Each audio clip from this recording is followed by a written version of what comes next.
It will soon be possible to connect your PS4 and Xbox One controllers to iOS to play games. Find out how, and watch as Apple boss Tim Cook gives a shout out to PlayStation fans. Venom.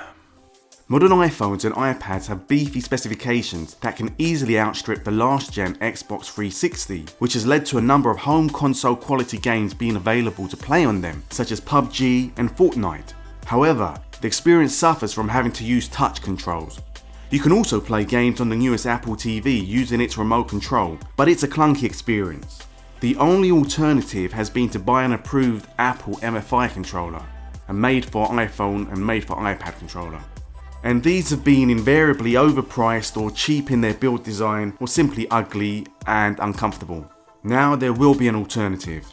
At its WWDC conference at the start of June, Apple announced that it will soon be possible to use the Xbox One controller and the PS4 DualShock 4 with the newer model Apple TVs for gaming.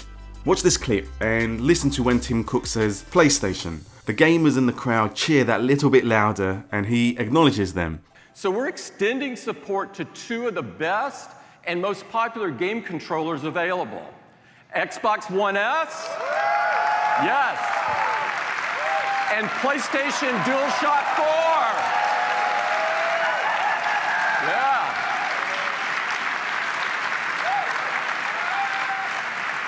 I think there's a few PlayStation fans out there.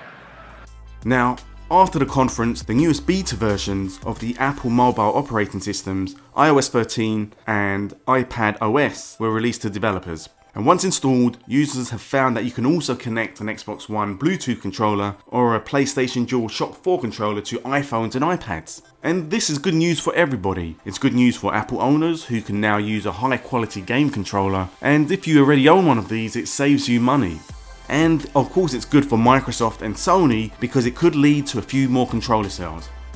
And if a casual gamer has their branded controller that says PlayStation on it or Xbox on it, and they want to buy a home console, I think they're likely to stick to the brand that they're familiar with, and that's the one they've got in their hands.